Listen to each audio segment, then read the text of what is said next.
은혜 받을 하나님의 말씀은 베드로전서 4장 7절에서 10절의 말씀입니다.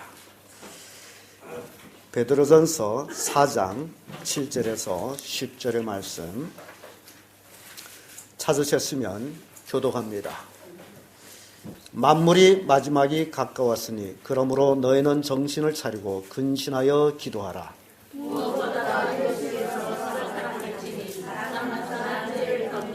서로 대접하기를 원망 없이 하고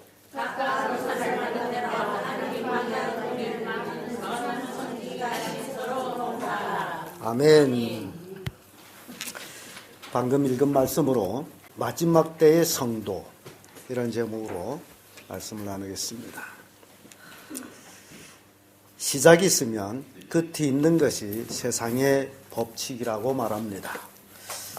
예수님의 탄생도 2000년이라는 세월이 지나갔습니다.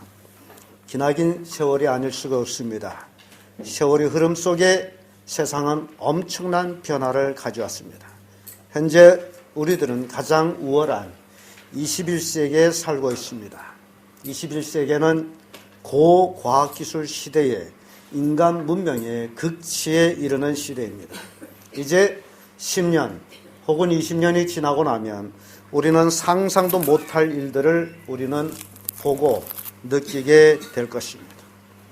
이것이 성경이 말하고 있는 마지막 때가 아닌가라고 생각을 합니다. 그렇다면 우리들은 이 시기에 어떻게 해야 할까요? 정신을 차리고 파수꾼의 사명을 잘 감당해야 합니다. 우리 구주 예수 그리스도의 재림이 다가오고 있습니다. 예수님 말씀하십니다. 이 복음이 온 족속에게 전파되면 세상 끝이 된다라고 가르칩니다.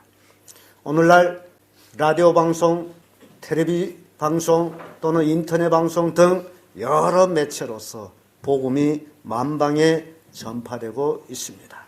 이런 시국에 우리는 이 마지막 때를 장식하고 있는 성도들이다. 그러면 우리는 어떻게 해야 될까? 그 첫째가 정신을 차리고 근신하여 기도해야 됩니다. 마지막 때 해야 할 일은 바로 정신을 차리고 근신해서 기도하는 일. 만물이 마지막이 가까웠으니 그러므로 너희는 정신을 차리고 근신하여 기도하라. 7절의 말씀이죠.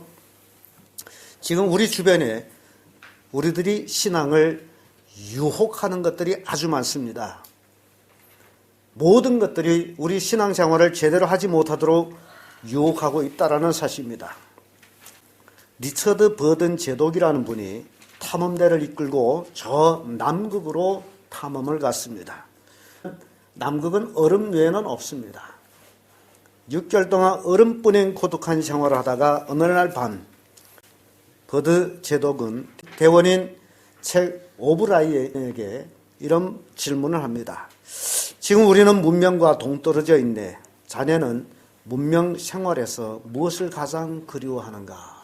라는 질문이었어요.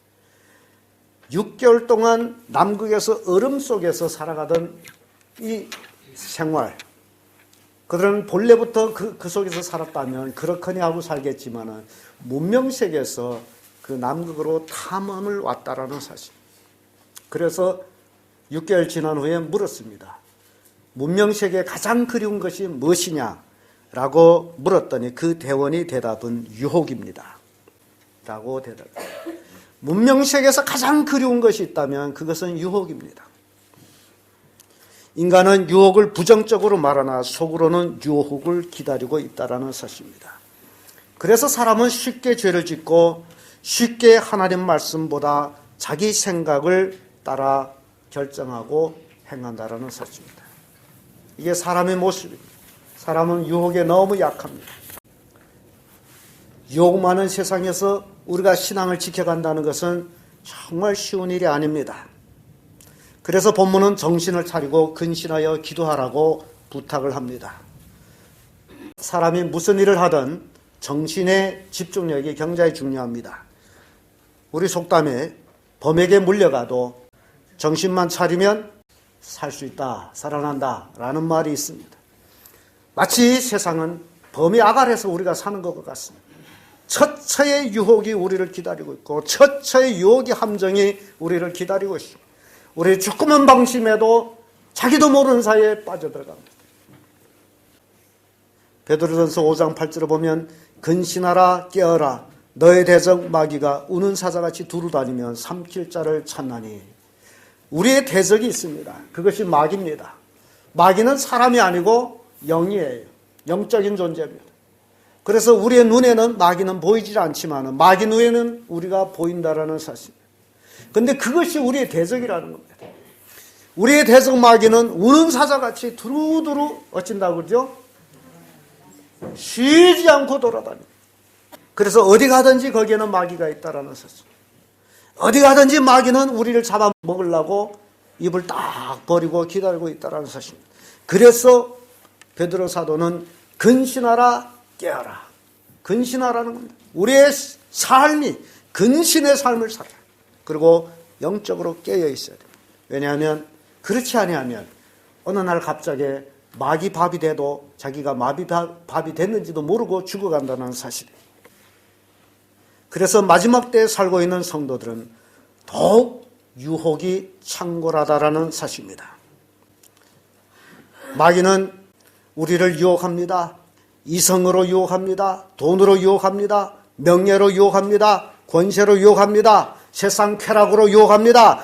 우리 주변의 모든 것들이 나의 신앙을 방해해주는 모든 것들은 바로 유혹이라는 사실. 마귀가 함정을 파놓고 우리를 기다리고 있다는 사실. 거기에 빠지면 잡아먹으려고. 그러므로 성도들은 이 마지막 이 시대에 열심히 기도해야 됩니다. 기도는 우리의 영적 호흡이라고 말하고 있습니다. 호흡이 끊기면 어떻게 됩니까? 호흡이 끊기면 우리는 그것을 죽었다라고 얘기합니다. 산 사람이 죽은 사람, 차이점이라는 것은 산 사람은 숨을 쉬고 죽은 사람은 호흡이 없다라는 사실. 마찬가지로 우리 영적인 그리스도인들도 마찬가지예요. 기도가 없다면 그는 죽은 사람이에요. 죽은 그리스도인입니다. 그래서 열심히 기도해야 됩니다.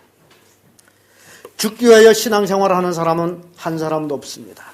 다 살기 위해서 신앙생활합니다. 기도는 영적인 사람이 살아가는 길입니다. 사랑하는 승리교회 모든 성도님들 정신을 차리고 근신하여 기도하는 성도들 되기를 축복합니다. 로마서 13장 11절에 보면 또한 너희가 이 시기를 알거니와 자다가 깰 때가 벌써 되었으니. 이 시기는 자다가 깰 때가 되었다라고 말합니다. 왜 자다가 깰 때가 됐느냐? 마지막이기 때문에. 자다가 깨지 못하면 자던 그대로 영 가버립니다. 한심합니다. 자고 일어나면 뭐가 또 터지고 북한은 전쟁하겠다 난리치는데 아무튼 이런 것이 마지막 때임을 우리에게 보여주고 있다는 사실입니다. 그래서 마태복음 24장 42절에 그러므로 깨어있으라 어느 날에 너희 주가 임할는지 너희가 알지 못함이라. 이제 주님이 재림이 다가왔습니다. 언제 주님이 올는지 우리는 몰라요. 알기 위해서는 깨어있는 일밖에 없습니다. 깨어있을 때 우리는 주님을 맞이할 수 있습니다. 그리고 마태복음 26장 41절에도 시험에 들지 않게 깨어있어 기도하라. 깨어있어 기도하면 시험에 들지 않지만은 기도 안 하면 어쩐다? 시험에 든다라고 말하고 있습니다. 성도는 기도할 수 있을 때에 그 자체가 소망입니다. 이러한 소망을 잃지를 마시기를 바랍니다. 여러분들이 기도할 수 있다는 게 얼마나 큰 행복인지 몰라요. 그걸 잊지를 마시고 요즘 열심히 새벽기도 나온 분들 참 하나님의 능력을 경험하는 줄로 믿습니다. 새벽에 피곤합니다. 모든 사람이 다 자기를 원합니다. 그럼에도 불구하고 새벽에 나와서 하나님께 기도한다라는 것, 자기와 싸움에 이긴 사람들. 예수님이 새벽마다 하나님 앞에 기도를 하셨습니다. 새벽 기도에 하나님의 놀라운 축복을 경험하는 것입니다. 여러분, 마지막 이 시대 기도의 사람이 되십시오. 자기를 좋아합니까? 그럼 기끈 자십시오. 잠언 6장 10절 11절 보게 되면 좀 더 자자, 좀 더 졸자, 손을 모으고 좀 더 눕자 하면 내 궁핍이 강도같이 오며 내 곤핍이 군사같이 이르리라. 자고 졸기를 원하는 사람한테 채려지는 게 있습니다. 가난과 허덕임입니다. 이것을 영적으로 해석하게 되면 영적 게으름을 피우는, 신앙의 게으름을 피우는 사람, 영적인 군빛이 강도같이 몰려옵니다. 영적인 군빛이 군사같이 몰려옵니다. 이래하면 결국 마귀의 밥이 된다라는 사실입니다. 그래서 오늘 본문은 우리를 향해서 근신하여 깨어서 기도하라. 열심히 기도하는 성도들 되기를 바랍니다. 사랑하는 성도 여러분, 신앙은 기도한 만큼 성장합니다. 기도한 만큼 하나님의 은혜를 경험하게 됩니다. 기도한 만큼 여러분들의 삶이 형통해집니다. 앞에 벽이 있습니까? 기도하십시오. 길이 생깁니다. 하나님은 우리가 기도하기를 원하고 계시다라는 사실입니다. 기도라는 것은 하나님을 의지하는 성도의 행위입니다. 기도를 안 한다라는 것은 하나님 나한테 필요 없다라는 것입니다. 하나님 필요하신 분 열심히 기도하십시오. 어려움이 있습니까? 아픔이 있습니까? 고통이 있습니까? 기도하십시오. 기도는 하나님의 능력을 경험하는 계기가 되는 것입니다. 두 번째로 마지막 때의 성도는요, 서로 열심히 사랑해야 됩니다. 8절의 말씀 보면 무엇보다도 열심히 서로 사랑할지니 사랑은 허다한 죄를 덮느니라 라고 말씀합니다. 인생에 가장 고상한 것이 있다면 그것은 사랑입니다. 모든 사람이 사랑을 노래하고 있습니다. 그리고 모든 사람이 사랑을 추구하고 있습니다. 남녀 사랑, 부모 자식 사랑, 형제 사랑, 친구 사랑, 여러 가지 사랑들이 있습니다. 사랑이 있는 곳에는 기쁨과 희망이 있습니다. 그러나 요즘 사람들은 물질을 사랑하기 때문에, 물질에 애착하기 때문에 사랑해야 될 사람에 대해서 사랑할 줄 모르고 있다는 사실입니다. 그리고 물질을 사랑하기 때문에 지극히 이기적인 자기중심적인 삶을 살아가고 있다는 사실입니다. 돈이라면 모든 것을 포기하고 쫓아가는 그러한 삶을 사는 현 시대의 모습을 우리는 보게 됩니다. 디모데전서 6장 10절 보면 돈을 사랑함이 일만하게 뿌리가 되나니 이것을 사모하는 자들은 미혹을 받아 믿음에서 떠나 많은 근심으로 자기를 찔렀도다. 돈을 사랑하는 것이 일만하게 뿌리다. 돈을 쫓아가서 잘된 사람 아무도 없습니다. 여러분, 이건 진리예요. 여러분 꼭 명심하세요. 돈 쫓아가서 잘된 사람 아무도 없다라는 사실. 남미는 스페인들이 황금을 얻으려고 몰려간 땅이 남미입니다. 스페인들이 가서 엄청난 황금을 얻었습니다. 북미는 영국의 청교도들이 신앙의 자유를 찾아간 땅입니다. 금은 얻지 못했습니다. 그러나 지금 300여 년이 지난 오늘에 와서 북미는 세계의 최대의 힘을 가지고 있는 나라가 됐지만은 남미는 강도가 욱실욱실거리는 빈궁의 나라가 됐습니다. 이걸 뭘 설명합니까? 신앙을 찾아간 자들은 복을 받는데 돈을 찾아간 자들은 복을 받지 못했다라는 그것을 우리에게 보여주고 있습니다. 그래서 성경은 돈을 사랑함이 일만하게 뿌리가 된다라고 말씀하고 있습니다.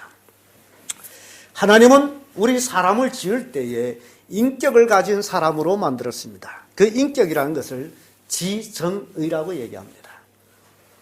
지성, 감성, 의지, 이 세 가지를 인간이 가지고 있습니다. 그래서 지정의를 가진 사람, 지정의를 가진 사람이 사랑의 대상이 있다면 역시 지정의를 가진 자가 사랑의 대상이라는 사실. 물질은 지정의가 없습니다. 물질은 어디까지는 물질입니다. 물질은 사랑의 대상이 아니라는 사실이에요. 사람이 사랑의 대상이 될 수 있습니다. 왜냐하면 지정의를 가지고 있기 때문에. 사랑이라는 서로 교감이에요. 하나님이 사랑의 대상이 됩니다. 하나님과의 우리가 영적 교감을 가지고 있기 때문에. 우리는 하나님같이 영성을 가졌기 때문에 우리는 하나님을 사랑할 수가 있습니다. 그러므로 인간의 사랑은 대상은 사람이요 하나님이라는 사실입니다. 물질은 사랑의 대상이 아니고 내가 사용하는 대상입니다. 이 세상에 살아있을 동안에 필요한 것뿐이에요. 그러므로 물질이 인간을 행복하게 못합니다. 사랑을 하지 못하기 때문에, 물질이 나를 사랑하지 못하기 때문에, 내가 일방적으로 사랑하기 때문에 물질을 얻었다 할지라도 물질을 나를 행복하게 못합니다. 다만 물질이 많으면 내 삶이 편안하게 해줄 뿐입니다. 물질이 많아가지고 절대로 행복하지 않습니다. 근데 오늘날 많은 사람들이 착각해서 물질이 있으면 행복할 것이다. 물질이 행복을 주지 않습니다. 편함을 줘요. 근데 그 물질이 결국 사람을 패망케 한다라는 사실입니다. 그래서 돈을 사모하는 자들은 돈의 미혹을 받아서 결국 믿음을 떠나서 많은 근심으로 자기를 찔렀도다 라는 결론을 얻습니다. 그러므로 성경은 우리 사람에 대해서 사랑하라고 말씀합니다. 로마서 12장 10절 11절 형제를 사랑하여 서로 우애하고 존경하기를 서로 먼저 하며 부지런하여 게으르지 말고 열심을 품고 주를 섬겨라. 이게 인간은요, 서로 우애하고 사랑하되 게으름을 피우면 안 돼. 하나님은 우리를 게으름 피우라고 만든 것이 아니에요. 우리에게 손발을 주신 것은 열심히 놀려라는 겁니다. 손발을 열심히 놀려서 부유를 창출하라는 겁니다. 그래서 손을 부지런히 놀리는 자는 부하게 될 것이요, 손이 게으름 피운 자는 가난하게 될 것이다 라고 말씀합니다. 여러분 두 손이 있죠? 혹시 손 없는 분이 있습니까? 집에 두고 오셨어요? 밥 먹을 때 맞습니까? 요한일서 4장 10절 12절을 보면 사랑은 여기에 있으니 우리가 하나님을 사랑한 것이 아니요 오직 하나님이 우리를 사랑하사 우리 죄를 위하여 화목제물로 그 아들을 보내셨습니다.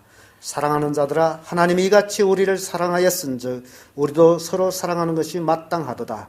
어느 때나 하나님을 본 사람은 없지되 만일 우리가 서로 사랑하면 하나님이 우리 안에 거하시고 그의 사랑이 우리 안에 온전히 이루니라. 서로 하나님이 나를 사랑했기 때문에 내가 사랑을 알고, 그리고 내가 형제를 사랑할 때 하나님의 사랑이 함께 하심을 알게 된다라는 사실입니다. 또 요한일서 4장 20절 21절에 보면 누구든지 하나님을 사랑하노라 하고 그 형제를 미워하면 이는 거짓말하는 자니 보는 바 그 형제를 사랑치 아니하는 자가 보지 못한 바 하나님을 사랑할 수 없느니라. 자, 하나님을 사랑한다는 그 결과가 바로 보는 형제를 사랑한다라는 사실입니다. 보는 형제를 사랑하지 못하는 자는 절대로 누구를 사랑할 수 없다? 하나님을 사랑할 수 없습니다. 하나님을 사랑한데도 거짓말이다 라는 얘기예요. 여러분, 형제를 사랑하십시오. 옆 사람과 사랑합니다 인사합니다.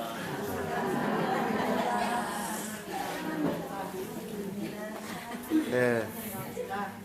오로지 저 뒤에 남자분 목석인지 모르겠어요. 한번 사랑합니다 해보세요. 뒤도 보면서. 사랑합니다. 이게 사랑해야만이 하나님을 사랑한단 말이죠. 자, 그러면 이제는 이렇게 한번 합시다. 당신을 보니 기분이 좋습니다.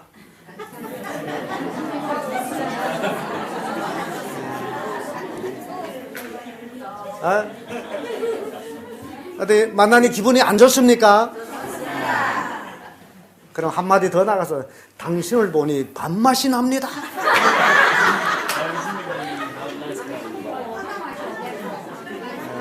아이고, 오늘 밥 못 먹어서 아팠던 분들이 형제를 보고 나니 밥맛이 나가지고 이제 건강이 회복되겠냐? 예? 당신을 보니 밥맛이 납니까?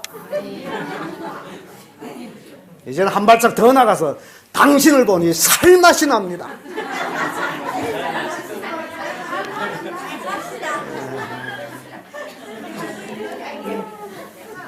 그게 형제를 사랑하는 겁니다. 보기만 해도 눈을 찌푸리고 그러지 마십시오. 예? 형제가 있으므로 살맛이 나는 거고, 형제가 있으므로 밥맛이 나는 것이고, 형제가 있으므로 기분이 좋은 것입니다. 그래서 형제를 사랑하는 거예요. 형제를 사랑하는 게 곧 나 자신을 사랑하는 것입니다. 마지막 이 시대에 우리가 사랑으로 똘똘똘똘 묻히는 그런 성도들이 되어야 된다라는 사실. 그래야 마귀가 틈타지 못해요. 우리가 사랑이 있어야만이 복음을 전할 수 있습니다. 사람은 사랑의 대상이기 때문에 우리는 그들에게 복음을 전해야 됩니다. 불신자도 우리의 사랑의 대상입니다. 그래서 그들을 사랑하기 때문에 그들에게 예수 그리스도의 복음을 우리가 전해줘야 됩니다. 그들도 예수 믿고 구원받아야 되기 때문에. 잠언 17장 9절을 보면 허물을 덮어주는 자는 사랑을 구하는 자요, 그것을 거듭 말하는 자는 친한 벗을 이간하는 자니라. 여러분, 사람은요 다 허물이 있습니다. 허물 없는 사람이 있습니까?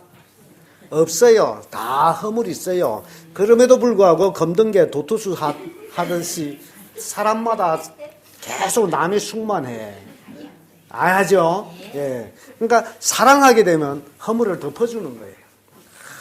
덮어주는, 이게 사랑입니다. 별개 사랑이 아니에요. 뭐 손잡고 사랑합니다 해서 사랑이 아니고, 잘못된 허물이 있을지라도 덮어주는 것이 사랑이라는 사실이에요. 허물이 있을지라도 허물을 보지 말고 덮어주는 그런 사랑. 또 로마서 13장 10절을 보면 사랑은 이웃에게 악을 행치 아니하나니 그러므로 사랑은 율법의 완성이니라. 사랑한다라는 것은 내 형제에게 악을 행하지 않아요. 악을 행하지 않는다는 건 피해를 주지 않는다는 사실. 내가 피해를 보면 받지 절대로 형제에게 피해를 주지 아니하는 것. 이게 사랑이라는 사실입니다. 디모데후서 3장 1절 5절을 보면 내가 이것을 알라 말세에 고통하는 때가 이르리니 사람들이 자기를 사랑하며 돈을 사랑하며 자긍하며 교만하며 회방하며 부모를 거역하며 감사치 아니하며 거룩하지 아니하며 무정하며 원통을 풀지 아니하며 참수하며 절제하지 못하며 사나우며 선한 것을 좋아 아니하며 배반하며 팔며 조급하며 자고하며 쾌락을 사랑하기를 하나님 사랑하는 것보다 더하며 경건의 모양은 있으나 경건의 능력을 부인하는 자니 이 같은 자들에게서 내가 돌아서라. 마지막 때에 이런 자들이 많다. 그러면 이런 자들에게서는 돌아서라. 우리가 말세에 살고 있습니다. 그래서 우리는 이 말세에 열심을 품고 성도들, 형제들 서로 사랑해야 됩니다. 우리가 사랑할 때에 우리는 하나님의 기쁨이 됩니다. 우리가 서로 사랑할 때 우리는 예수 그리스도의 진정한 제자가 된다라는 사실입니다. 마지막 때 우리가 할 수 있는 일, 바로 열심히 사랑하는 것. 끝으로 마지막 때 성도는 서로 대접하며 열심히 봉사하는 것입니다. 9절에서 10절의 말씀 보면 서로 대접하기를 원망 없이 하고 각각 은사 받은 대로 하나님의 각양 은혜를 받은 선한 청지기 같이 서로 봉사라라고 말씀합니다. 물질 중심의 삶을 사는 사람들에게 있어서 남을 대접한다는 것은 참으로 어려운 일입니다. 그러나 성경은 대접과 봉사를 말하고 있습니다. 마태복음 7장 12절을 보면 그러므로 무엇이든지 남에게 대접을 받고자 하는 대로 너희도 남을 대접하라. 이것이 율법이요 선지자니라. 여러분, 남을 대접하라 했죠? 여러분, 얼만큼 대접을 했어요? 제 털을 뽑아서 제 구멍에 막았습니까? 이 대접의 삶은 굉장히 중요합니다. 참, 우리 그리스도인들은요, 서로 대접할 줄 알아야 돼. 근데 이렇게 제가 어려서부터 이렇게 자라오면서 느끼는 것이 있다면 지금은 대접이 메말랐어요.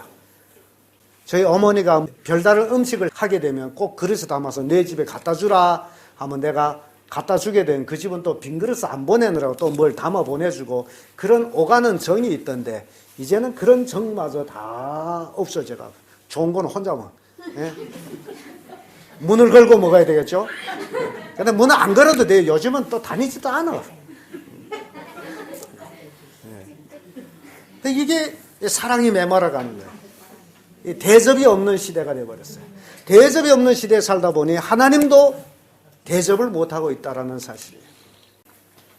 우리가 잘 알고 있는 믿음의 조상 아브라함이라는 사람이 있습니다. 그는 75세 때에 갈대 우르에서 살다가 하나님의 부르심을 받아가지고 가나안 땅으로 향해 갑니다.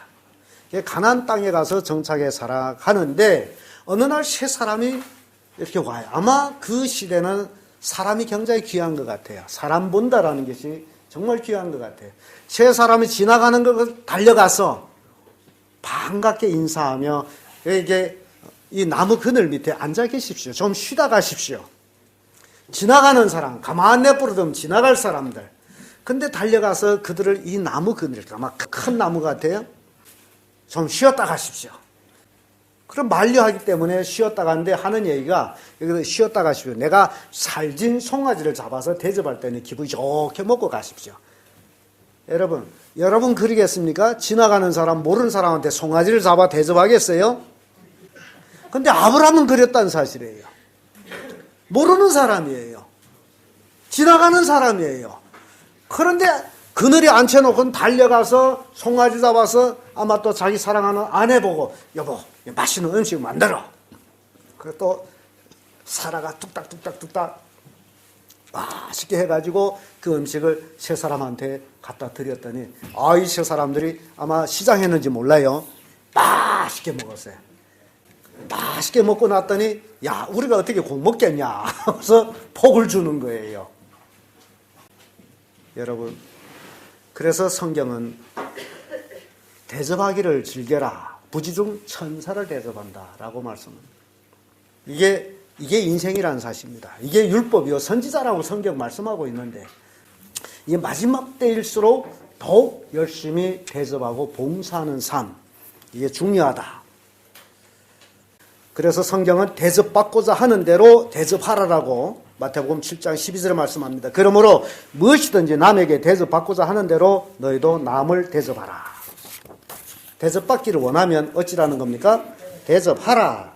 대접하면 됩니다. 또 마태복음 23장 12절에 보면 누구든지 자기를 높이는 자는 낮아지고 누구든지 자기를 낮추는 자는 높아지리라 라고 말씀합니다. 대접하는 것은 낮아지는 겁니다. 대접받는 것은 높아지는 겁니다. 근데 내가 대접하기 때문에 내가 낮아져서 대접을 하죠. 근데 결국 내가 높아지는 거예요. 살짝 깨져서 구미 간 항아리가 있었습니다. 근데 주인은 그 항아리를 오래오래 쓰다 보니 버리기를 아까웠어요. 늘 그 항아리에다 물을 길어왔습니다. 근데 운물에 가서 항아리 하나 꿀뚝 담아서 여기서 집까지 오다 보면요, 그건 절반은 새버려요. 그런데도 주인은 그걸 버리지 않고 늘 그것을 쓰고 있었습니다.